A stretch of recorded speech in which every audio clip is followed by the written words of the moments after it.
So Richa Gupta is here. So let's invite our first speaker of this training. एक promise है, please end तक टिकना, आखिरी तक टिकने वालों को फल जरूर मिलेगा, और आखिरी में मैं फिर से आऊंगा इस मीटिंग में, ठीक है? आखिरी में अगर ओके, आगे रिचा जी आ गई. So continue. Thank you so much Richa for coming. Thank you so much, sir. I welcome you. Okay, you can continue your part. सब लोग भाई कोऑपरेट करना. थोड़ी रिचा की तबीयत ठीक नहीं थी, but still she is ready to give her best today. ठीक है? आपकी तबीयत ठीक है? Yes sir. सर जब आपकी अनाउंसमेंट आई ना कि सेकंड सफायर डायमंड सफायर, ठीक है, इन होल वर्ल्ड, तभी मेरी तबीयत ठीक हो गई. इतनी लकी फील कर रही हूँ ना कि आपने मुझे इनवाइट करा है. तो लिटरली अब तबीयत वगैरह सारी ठीक है, अपना 100% दूंगी. एंड आई होप आप सबको मैं जो भी सिखाऊं आप उनको नोट करो, इम्प्लीमेंट करो. Thank you so much sir. Okay Richa, okay. तो स्टार्ट करते हैं. तो बेसिकली मैं आपको मेरा आज का टॉपिक बता देती हूँ. मेरा टॉपिक होगा इन्विटेशन एंड लीड्स जनरेशन पर. तो देखो सबसे पहले ना हम बात करते हैं कि है ना, यहाँ पर है ना बहुत सारे लोग इस मीटिंग को अटेंड कर रहे हैं. बहुत सारे एएस लेवल पर है, सुपरवाइजर लेवल पे, मैनेजर्स लेवल पे, काफी सारे लोग हैं जो इस मीटिंग को अटेंड कर रहे हैं. बट है ना बहुत सारे लोग हैं जो काम भी कर रहे हैं इस बिजनेस में, फॉरएवर को ज्वाइन भी कर लिया. बट है ना हम सारे लोग इस बिजनेस में ज्वाइन तो हो गए, बट कुछ लोगों को ना इवन ये भी नहीं पता है कि आपने इस बिजनेस को ज्वाइन क्यों करा है. आप यहाँ पे काम कर तो रहे हो, बट यहाँ पे काम करना क्यों इंपॉर्टेंट है, आपको है ना आपकी लाइफ से क्या चाहिए, राइट? पता है क्या होता है, बहुत सारे लोग ना काम करना तो चाहते हैं, बट उनको ना अपना रियल गोल, रियल मकसद ही नहीं पता होता. जस्ट आप चले जा रहे हो, बट आपको अपनी डेस्टिनेशन ही नहीं पता कि आपको एक्जैक्टली जाना कहाँ है. तो सबसे पहले ना मैं आपको कुछ चीजें यहाँ पे शेयर करूंगी, ठीक है ना, जिससे आप एटलीस्ट ये पता कर पाओ कि ये बिजनेस फॉरएवर आपकी लाइफ के लिए इंपॉर्टेंट क्यों है, राइट? सॉरी गाइज, अगर मेरा थोड़ा सा सुबह से थोड़ी तबियत खराब थी, अगर थोड़ी सी भी मतलब कुछ ऊपर नीचे हो जाता है तो वरना सॉरी फॉर दैट. बट हम स्टार्ट करते हैं. तो देखो गाइज, अभी अगर मैं आपको बात करूँ ना, हम सब ने ना इस बिजनेस को स्टार्ट तो कर दिया है, राइट? बट यहाँ पे बहुत सारे ऐसे लोग होंगे जिनको अपना ना अभी तक वाई भी क्लियर नहीं है कि आपको ना इस बिजनेस को करना क्यों है. जब मैं स्टार्टिंग में इस बिजनेस में आई थी तो बात है कि मेरे को भी नहीं पता था कि इस बिजनेस ये मेरे को क्या दे सकता है, क्योंकि हमने पूरा मार्केटिंग प्लान समझा, पूरे बिजनेस के बारे में समझा, अपने अप्लायंस को देखा. बट कभी ये चीज नहीं सोचते कि यार अगर हमारे अप्लायंस ये सारी चीजें कर सकते हैं ना, तो हो सकता है हम भी सारी चीजें कर पाए, राइट? मुझे भी ऐसा ही लगता था कि सिर्फ है ना ये लोग ऐसा कर रहे हैं कि इतना मुश्किल है सारी चीजें. बट जब लोगों को देखा ना कि यार इतने सारे लोग कर रहे हैं, इसी सिस्टम के थ्रू कर रहे हैं, अचीवर्स क्लब से कर रहे हैं, फॉरएवर से कर रहे हैं, तो यार मैं भी कर सकती हूँ, राइट? तो सबसे पहले यही बोलूंगी, अपने वाई को है ना सबसे पहले फिगर आउट करो कि आपको अपनी लाइफ में चाहिए क्या, और आप जिस इंडस्ट्री में हो ना, क्या इंडस्ट्री वो आपको सारी चीजें दे सकती है. अगर आपके अंदर से ना यस का आंसर आए ना, तो सबसे पहले वाई क्लियर करके अपना है ना उसके लिए वर्क करना स्टार्ट करो, राइट? अब रही बात, मैं आती हूँ आज के टॉपिक पे. जैसे कि मेरा टॉपिक था इन्विटेशन, ठीक है ना. इन्विटेशन है ना, इन्विटेशन की अगर मैं बात करूँ, ठीक है, तो ये हमारे नेटवर्क मार्केटिंग बिजनेस के ना रूट है. अगर आपको इन्विटेशन करना नहीं आता, अगर आपको पर्सन को इन्वाइट करना ही नहीं आ रहा ना, तो ना ही आप पर्सन से एनरोलमेंट्स निकाल पाओगे, ना ही उस पर्सन को नोवस क्रिएट कर पाओगे, ना ही अपने फ्रेंड में एएस करवा पाओगे.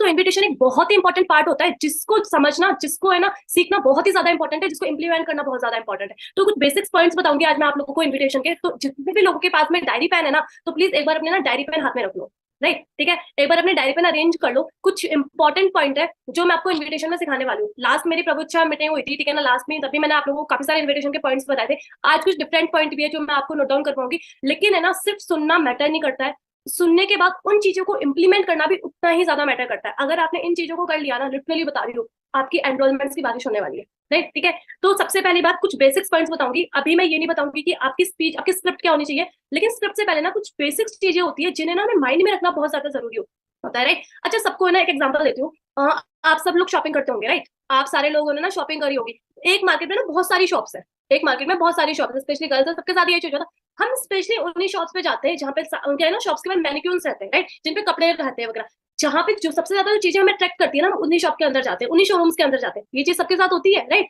तो वो भी क्या कर रहे हैं, पर्सन को, ये भी एक तरीका होता है पर्सन को इन्वाइट करने का, कि हमारे शॉप पे इन्वाइट करने का.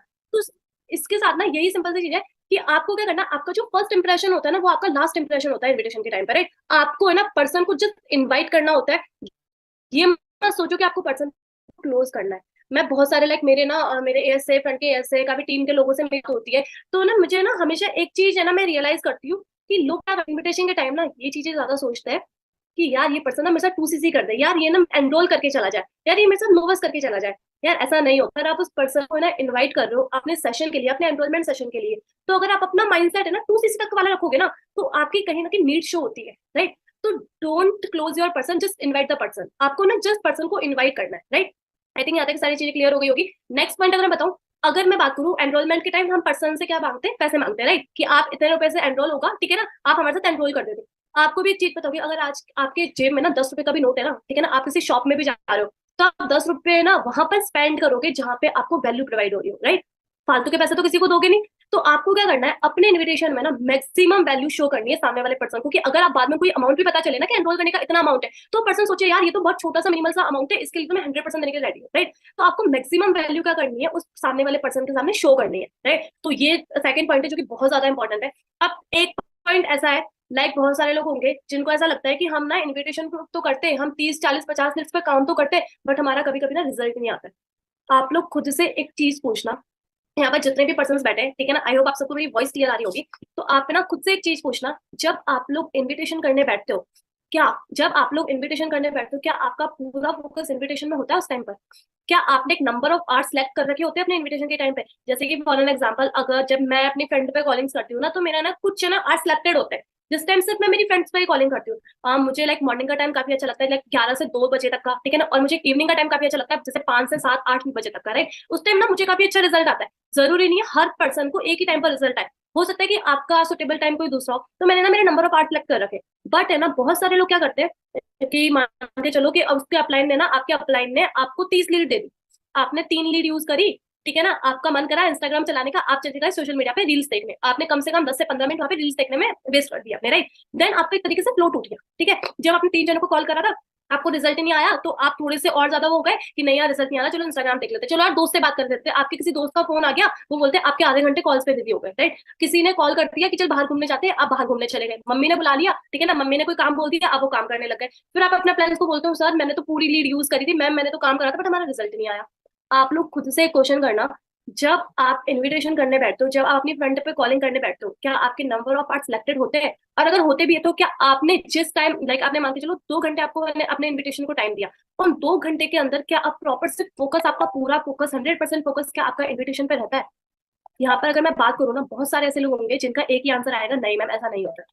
जब अगर मैं मेरी बात करूँ, जब मैं स्टार्टिंग में इस बिजनेस में आई थी, मेरा एक प्रॉपर मेरा ये था, जैसे मैंने फेब 2022 में ना बिजनेस को स्टार्ट किया था, राइट। आज से मतलब 2000 ऑलमोस्ट 1.5 ईयर्स हो चुके हैं मुझे। तब ना मेरा प्लान ने मुझे बात सिखाई थी कि आप रिचा जब भी इन्विटेशन करोगे ना, ठीक है ना, तो जस्ट है ना अपना ना प्राइवेट स्पेस रखना, अपना एक प्राइवेट वर्क स्टेशन आपका होना चाहिए जहां पर बैठकर आप ना अपनी कॉलिंग्स कर पाओ। तो मैं क्या करती थी, मैं घर से ही काम करती थी, तो मैंने ना मेरे घर वालों को सीधा एक चीज बोल रखी थी कि है ना मम्मी पापा मेरा इस टाइम तक मेरा काम रहेगा, तो प्लीज मुझे डिस्टर्ब ना करो। अपना गेट लॉक करके अपना वर्किंग स्टेशन पे वर्क करती थी। और अगर मैं 3 घंटे कॉलिंग कर रही हूँ ना, तो 3 के 3 घंटे मेरा पूरा फोकस होता था इन्विटेशन पे। और लिटरली बता रही हूँ, अगर आपने ये चीज कर ली ना, 2 3 4 5 एनरोलमेंट्स बहुत इजीली निकल जाएगी। तो ये चीज आपको बहुत ज्यादा ध्यान रखनी है। अपने डिस्ट्रैक्शंस, जो भी आपकी डिस्ट्रैक्शंस है जब आप काम करते हो, उस टाइम अपनी सारी डिस्ट्रैक्शन को अवॉइड करना है। For an example social media हो गया, अपने फ्रेंड से बात करना हो गया, राइट। मम्मी पापा जैसे कि कोई भी काम आ गया कि मम्मी ने बुला लिया, पापा ने बुला लिया, उन चीजों को अवॉइड करना, ठीक है ना। अपनी पर्सनल लाइफ को एक तरीके से अवॉइड करना, पूरा अपने प्रोफेशनल लाइफ में घुस जाना, ठीक है। तो ये चीजें बहुत ज्यादा जरूरी होती है। आपका पूरा फोकस इन्विटेशन के टाइम पर ही होना चाहिए। एंड रही बात एक दो चीज है, अपने इन्विटेशन को ना बहुत ही सिंपल एंड शॉर्ट रखना है। क्यों क्यों क्योंकि इसका एक रीजन होता है, हमारे पास ना ऑल ओवर इंडिया से काफी जनों की लीड्स आती है, राइट। कुछ लोग होंगे जो हाईली एजुकेटेड होंगे, कुछ लोग होंगे जिनको ना कम इंग्लिश समझ आती होगी, कुछ लोगों को ना हिंदी में प्रॉब्लम होती होगी। तो आपको क्या करना है, ऐसी लैंग्वेज को यूज करना है जो सामने वाले पर्सन के लिए कंफर्टेबल हो, राइट। क्योंकि हमें क्या करना है, हमें हमारा बिजनेस सामने वाले पर्सन को समझाना है, राइट। हमें ये नहीं दिखाना कि मुझे इतनी इंग्लिश आती है, मुझे इतनी अच्छी कम्युनिकेशन स्किल्स है मेरी, नहीं। आपको ना उस हिसाब से बात करनी है जो सामने वाले पर्सन के लिए कंफर्टेबल हो। आप जैसे कि फोन पे बात कर रहे हो, बट सामने वाले पर्सन को आपकी लैंग्वेज ही समझ नहीं आ रही, तो वेस्ट ऑफ टाइम हो गया एक तरीके से, राइट। तो कंफर्टेबल लैंग्वेज में आपको बात करनी है और बहुत ही सिंपल एंड शॉर्ट रखना है। अपने इन्विटेशन को बहुत ही सिंपल एंड शॉर्ट रखना है। पता है एक इन्विटेशन है ना, ऑलमोस्ट अगर मेरी इन्विटेशन जाती है, मेरा कॉल ड्यूरेशन जो होता है ना, वो ऑलमोस्ट होता है 3 से 3.5 मिनट का। 3 से 3.5 मिनट का मैं हमेशा कॉल ड्यूरेशन रखती हूँ, जिसमें ना उस कॉल ड्यूरेशन में ना मेरी 3 चीजें इंक्लूड होती है। आप चाहे तो लिख सकते हो, इन्विटेशन के टाइम पे 3 चीजें होती है जिनको इंक्लूड करना पड़ता है, जिससे आपका इन्विटेशन बहुत ज्यादा बेस्ट बन सकता है, राइट। पहली चीज होगी, मैं ना पर्सन को ना वैल्यू प्रोवाइड करती हूँ, ठीक है ना। सेकेंड थिंग, पर्सन की मेरी खुद की एंड जो सेशन में उनको भेजने वाली होती है ना, उसकी हाइप बनाना। एंड थर्ड चीज, अर्जेंसी क्रिएट करना। अगर ये तीनों चीजें आपके इन्विटेशन में है ना, तो आपका इन्विटेशन सबसे बेस्ट हो। अगर ये तीनों चीजें, पहली हाइप हो गई, दूसरी अर्जेंसी हो गई, एंड वैल्यू क्रिएट करना। अगर आप अपनी खुद की और आप जो चीजें उनको भेज रहे हो ना, जो सेशन आप उनको भेज रहे हो, अगर आपको हाइप अच्छे से बनाना आता है ना, तो पर्सन आपके पूरे सेशन को देखेगा। दूसरी चीज, अगर आपने उस पर्सन को अर्जेंसी क्रिएट करी है, तो हैंड टू हैंड सेशन को देखोगे और आपके साथ एनरोल भी करेगा। और अगर आप पर्सन को वैल्यू दे रहे हो, अगर आप पर्सन को जो आप उनको देने जा रहे हो उस चीज की अगर वैल्यू प्रोवाइड कर रहे हो ना, तो person hand to hand enroll भी आपके साथ करेगा ही करेगा। तो ये तीनों चीजें ना बहुत ज्यादा जरूरी है, ठीक है। और रही बात, जब अब आप लोगों को करना, अगर आप चाहते हो कि आप आपका पूरा दिन प्रोडक्टिव जाए, पूरा दिन प्रोडक्टिव जाए, ठीक है ना। सुबह से शाम तक आपने जो भी काम करा है तो सबसे पहले क्या करना है, जैसे भी रात हो रही है, ठीक है ना, आपको पता है कि नेक्स्ट डे आपको क्या करना है, तो make your to do list. अगर आप अपनी टू डू लिस्ट बनाते हो ना, तो आपका डेज क्या होता है, आपने ना अपनी टाइम को बहुत अच्छे से मैनेज कर सकते हो। आपको पता है कि मुझे 1 से 2 बजे के बीच में मुझे इन्विटेशन करना है, मुझे 2 से 3 बजे के बीच में मुझे मेरी टीम से ना पर्सनली कोऑर्डिनेट करना है, उनसे पूछना है कि वो लोग क्या काम कर रहे हैं, मुझे इस टाइम पर मेरी टीम की मीटिंग करनी है, मुझे इस पर्सन को इस टाइम पर ये टाइम देना है, मुझे इस टाइम पर लर्निंग्स करनी है। तो जब आपका खुद का स्केड्यूल बना होता है ना पूरे डे का, तब आपका क्या होता है, एक भी मिनट, एक भी है ना आपका है ना कभी भी टाइम ना वेस्ट नहीं होगा। लेकिन मान के चलो आज आपने ना पूरे दिन अपना स्केड्यूल ही नहीं बनाया, आपने पूरे दिन अपना स्केड्यूल नहीं बनाया, तो आपको खुद को नहीं पता रहेगा कि आपने कहाँ पर अपना टाइम वेस्ट करा है, आपने कितने काम आपको करने थे जो आपने करे ही नहीं। लेकिन अगर आपकी टू डू लिस्ट बनी हुई है ना, तो डेफिनेटली बात है, सिंपल सी बात है कि आपको ये पता रहेगा कि आपने कितना प्रोडक्टिव वर्क करा और कितने काम ऐसे थे जो आप कर सकते थे बट आप नहीं कर पाए, राइट। तो ये चीजें भी बहुत ज्यादा इंपॉर्टेंट है, ठीक है ना। कुछ बेसिक्स चीजें और आती है, लाइक इन्विटेशन के टाइम पर, अगर मैं इन्विटेशन की भी बात ना करूँ, किसी भी फील्ड की बात करूँ, किसी भी बिजनेस की बात करूँ, किसी भी काम की बात करूँ, राइट, हर चीज में ना एक चीज बहुत ज्यादा इंपॉर्टेंट होती है, वो होता है डिसिप्लिन। अगर आपके काम में ना डिसिप्लिन नहीं है ना, अगर आपके काम में डिसिप्लिन नहीं है, अगर आप अपने काम को ना बहुत ज्यादा एज ए ग्रांटेड ले रहे हो, ठीक है ना, अगर आप अपने काम को बहुत ही हल्के में ले रहे हो ना, तो आप सक्सेस नहीं हो सकते हो, राइट। हर चीज में आप चाहे कोई भी चीज कर रहे हो, उसके पीछे ना आपका डिसिप्लिन बहुत ज्यादा मैटर करता है। अगर आप कॉलिंग्स कर रहे हो तो आपका फोकस होना चाहिए, राइट, तो आपका फोकस आप फॉलो होना चाहिए। अगर आप पर्सन को लाइक पर्सनल टाइम दे रहे हो, आप उनको कोई चीज समझा रहे हो, तो सारी चीजों को भूल के आपका पूरा फोकस वहां पे होना चाहिए, क्योंकि अगर आप खुद डिसिप्लिन नहीं रखोगे ना, आपकी टीम भी नहीं रख पाएगी। तो ये चीज भी बहुत ज्यादा इंपॉर्टेंट है, राइट, ठीक है। इन्विटेशन के साथ ना कुछ और भी चीजें होती है जो कि बहुत इंपॉर्टेंट होती है, राइट, सिर्फ स्क्रिप्ट इंपॉर्टेंट नहीं होती।